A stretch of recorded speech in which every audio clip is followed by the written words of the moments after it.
গিয়ে শয়তান ভয়ে যাইত না, শয়তান ভয় পাওয়া যাইত।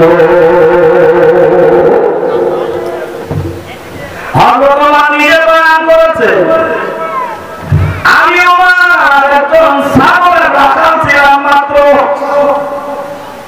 এই বর্ণনা থেকে বর্তমান নেতাদের শিক্ষা নেওয়া উচিত। কে আওয়ামী লীগ করেন, কে বিএনপি করেন, কে জামাত ইসলাম করেন, কে ইসলামী আন্দোলন করেন, এটা বলার জন্য বসি নাই। সমস্ত দলের মুসলমানদের কাছে এই মেসেজটাই দেওয়ার জন্য বসেছি, তুমিও মুসলমান, আমিও মুসলমান, আপনিও কবরে যাবেন, আমিও কবরে যাব, কিন্তু আল্লাহকে বেদার করিয়া কবরে গেলে কোনো উপায় নাই। নামাজ যেমন ফরজ, রোজা যেমন ফরজ, হজ যাকাত যেমন ফরজ, আল্লাহর জমিনে আল্লাহর হুকুম বাস্তবায়ন করার জন্য মেহনত করা, চেষ্টা করা তেমনি হুবহু ফরজ।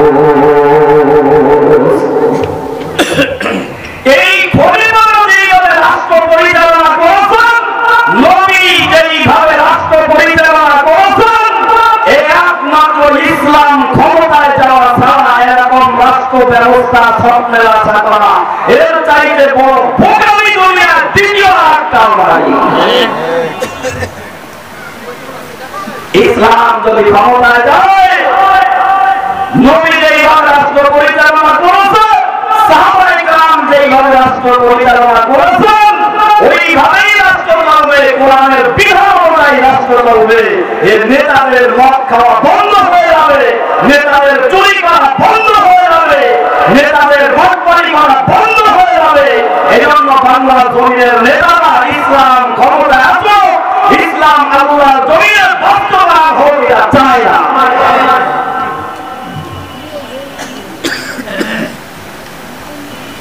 কোরআনের বিধান, চোর যদি চুরি করে তার হাত কেটে দাও। এই বিধান বাস্তবায়ন করতে হলে এদেশের নেতাদের হাত আগে কাটা হবে। ছেলে বলে ঠিক ঠিক না। কোরআনের বিধান, জিনাদের ইসলামকে বুক পর্যন্ত ঘেরে দিয়ে পাথর মেরে হত্যা করে দাও। যদি এই বিধান বাস্তবায়ন হয়, এদেশের নেতারা আগে, এদেশের নেতাদের আগে হত্যা করা লাগবে। ওরা তো চায় না ইসলাম ক্ষমতায় যাক, ওরা চায় না ওলামায়ে নেতৃত্ব দিক, ওরা চায় না কোরআন অনুযায়ী আল্লাহর জমিনে আল্লাহর হুকুম বাস্তবায়ন হোক। জনগণের ঠিক ঠিক না।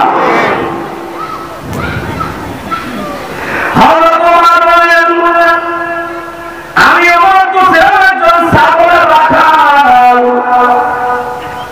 আমার বাবা খাত্তাব ছাগল দিয়ে আমাকে মাঠের মধ্যে চড়াইতে দিতেন। ছাগলগুলা একদিকে পরিচালনা করতে চাইতাম, ছাগলগুলা আমার দিকে চলে যাইত।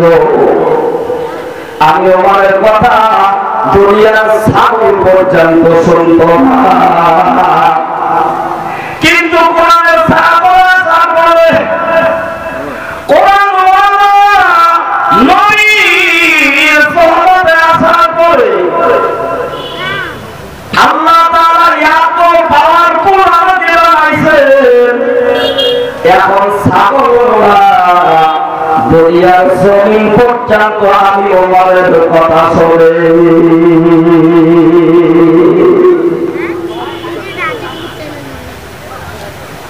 মক্কা মদিনায় ভূমিকম্প হয়।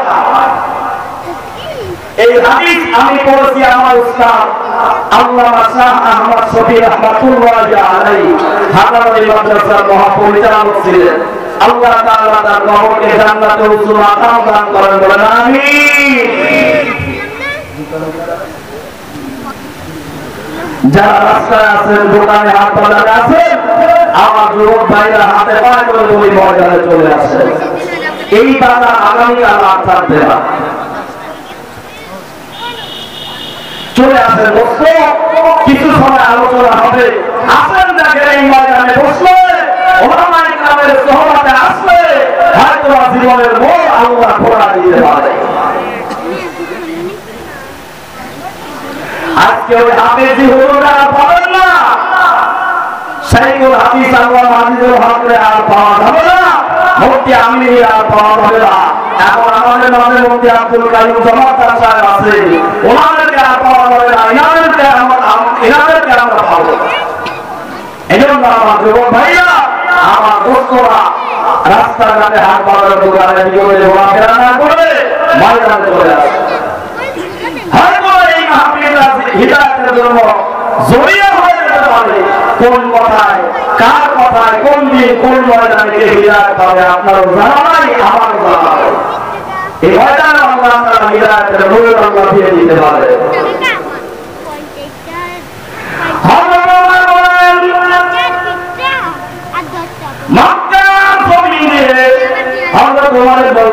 চলতেছে, হঠাৎ করে ভূমিকম্প শুরু হয়ে গেল।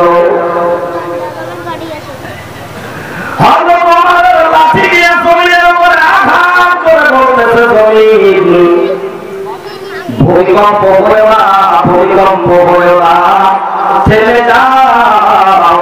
এই জমিনের আবুলহানের বাদশা নবী মুহাম্মদ রাসূলুল্লাহ ঘুমায় আছে।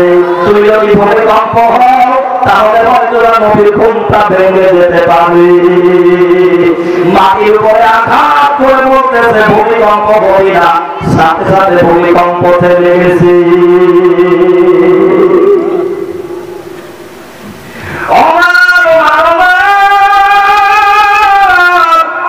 ওই মানুষেরা যেই ময়দানে সাগর চড়াইতো, ওই ময়দানে উঁচু জায়গা দাঁড়াইয়া ওই ওখান থেকে বলতেছে, আরে আমার আব্বা আমাকে সাগর চড়ানোর জন্য এই মাঠে আমাকে পাঠাইতো, আমার কথা বলিয়া সাগর পর্যন্ত শুনতো না। নবীর সোহবত নেওয়ার কারণে, কোরআনকে সংবিধান মেনে নেওয়ার কারণে আজকে আমি ওমারের কথা বলিয়া জমিন মাটিও পর্যন্ত শোনে।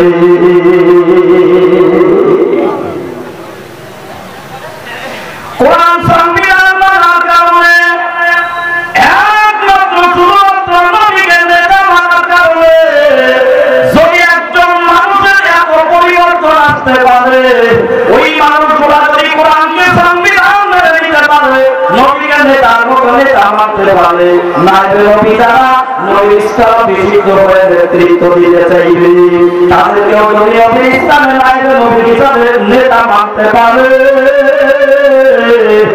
আর এই জমিনে ওই আল্লাহ পাকের দেওয়া শান্তি আবারও ফিরে আসবে। কোন সন্দেহ নাই, আল্লাহ নবীর ছোঁয়া লাগা মানে দুনিয়ার আগুন দোস্তের খাওয়া পোড়াইতে না পারে।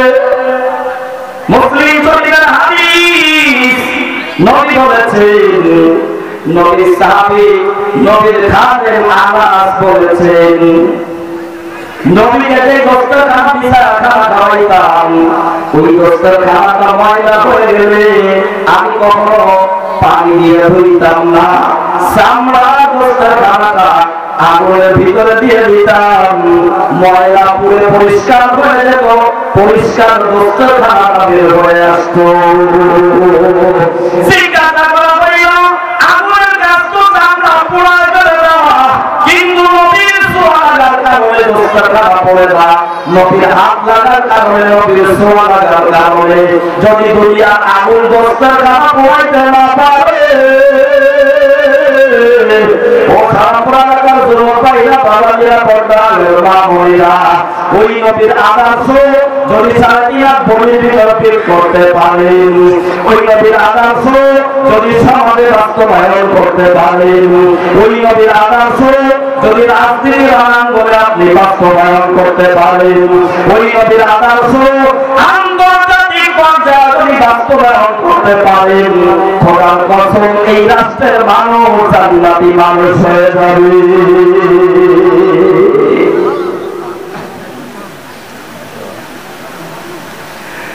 নেতার প্রজার ভিতরে কোন ভেদাভেদ থাকবে না।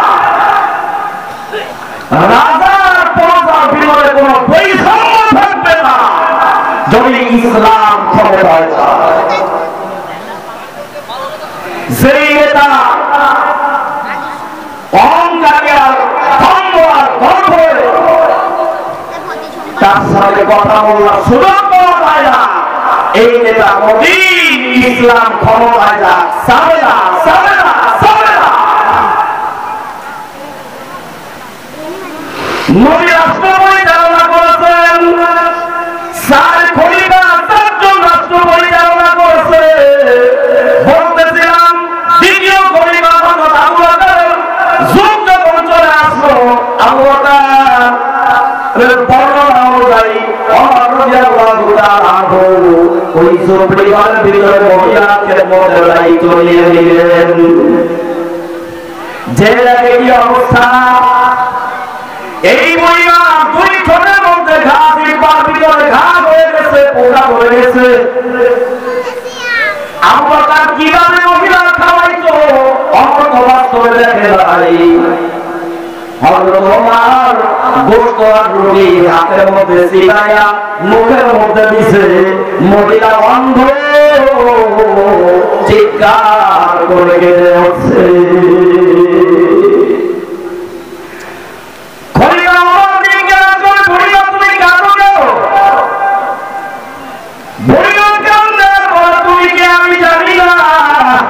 তবে তুমি আবু বকর না, আমার মনে হয় আমার আবু বকর আজকের দুনিয়ায় নাই। এই 2 বছর পর্যন্ত আমার আবু বকর নিজের মুখের মধ্যে রুটি দিয়া, নিজের মুখের মধ্যে গোশত দিয়া চিবাইয়া চিবাইয়া তার জিহ্বা দিয়া আমার মুখের ভিতরে খানাটা ঢুকাইতো। আমি বুঝি ব্যথা পাই নাই, আমি কষ্ট পাই নাই, তৃপ্তি সহকারে ঘুমায়া যাইতাম। আজকে খাওয়ার স্টাইলটা দেখলাম, হাত দিয়ে খাওয়াই না, মনে হয় তুমি আবু বকর না, বড় তুমি কে?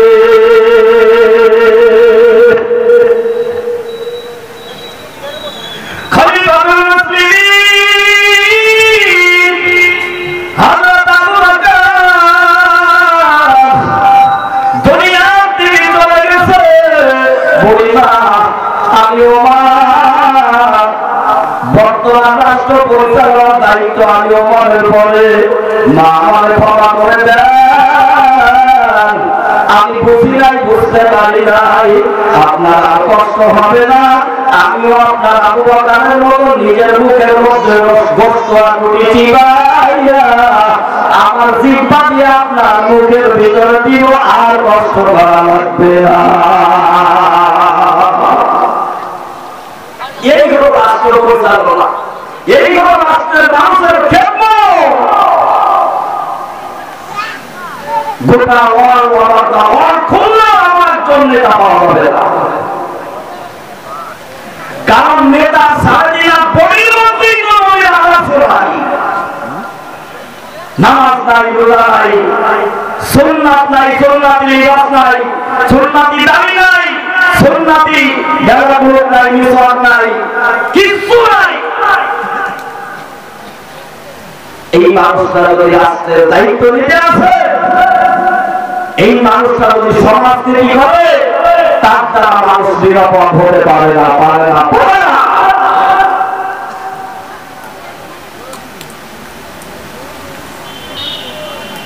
আমার ভাইরা আছে, রাষ্ট্রের মধ্যে ইসলাম বাস্তবায়ন করার দায়িত্ব আপনারও যেমন আমারও তেমন।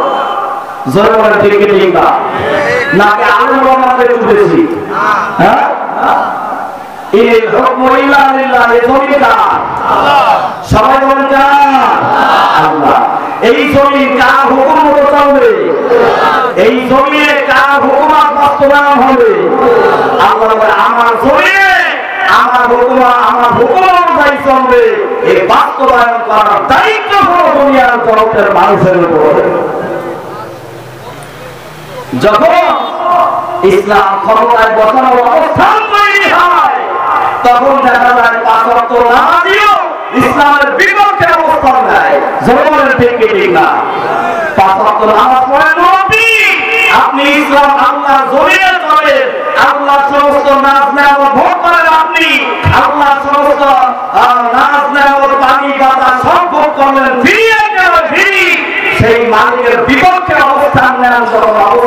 তৈরি হয়, যখন ইসলাম ক্ষমতায় নেওয়ার অবস্থান তৈরি হয়, ভোট নামক জিহাদ যখন শুরু হয়, দেখা যায় তাবলীগওয়ালা নামাজের ভিতরে কত মুনাফিকি শুরু হয়ে গেছে।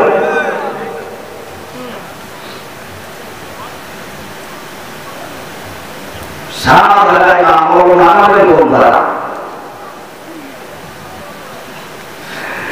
এই যে আল্লাহর বিশ্বাসী, যে আল্লাহর বিশ্বাসী, সে আল্লাহর বিপক্ষে অবস্থান নিতে পারে।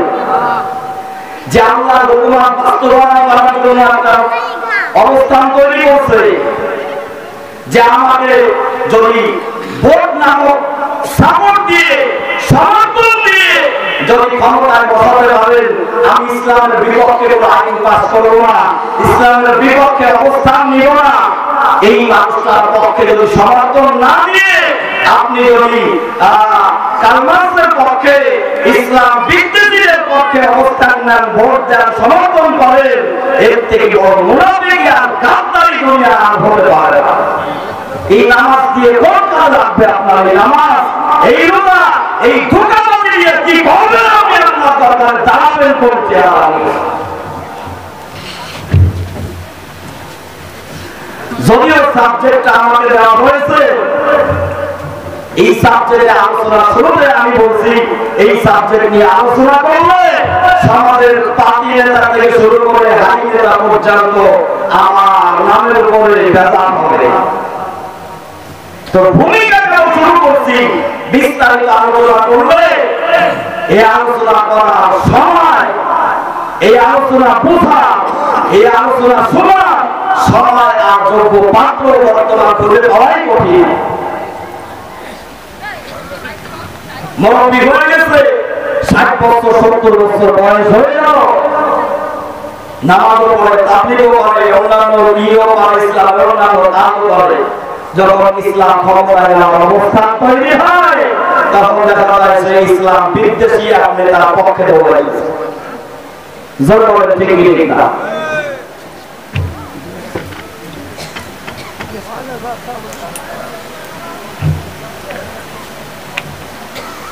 এজন্য আমার ভাইরা, ঈমান আমল মজবুত করা, নামাজ যেমন ফরজ, রোজা যেমন ফরজ, হজ যাকাত যেমন ফরজ, আল্লাহ জমিনে আল্লাহ হুকুম বাস্তবায়ন করা, ফিকির করা, মেহনত করা, চেষ্টা করা, জীবন দেওয়া তেমনি হুবহু ফরজ, কোনো কমতি নাই।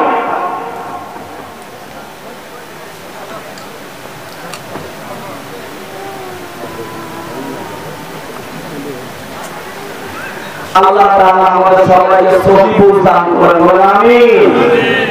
আল্লাহ তাআলা আমাদের সবাইকে আল্লাহর জমিনে আল্লাহর হুকুম বাস্তবায়ন করার মেহনত আর মুজাহাদা করার জন্য কবুল করেন, বলেন আমিন। ইসলামের পক্ষে সমর্থন দেওয়ার জন্য আল্লাহ কবুল করেন, বলেন আমিন। আল্লাহ তাআলা আমাদের সবাইকে কবুল করেন। ভাষাগতভাবে কোনো ভুল ত্রুটি হলে আল্লাহর কাছে ক্ষমা চাই। কোরআনের বাণী, হাদিসের বর্ণিত বাণী আমি আপনাদেরকে শোনাইলাম, আমার উপরে বেজার হবেন না। আমিও আপনাদের কাছে দোয়া চাই, আপনাদের জন্য আমি দোয়া চাই। আসসালামু আলাইকুম ওয়া রাহমাতুল্লাহি ওয়া বারাকাতুহু।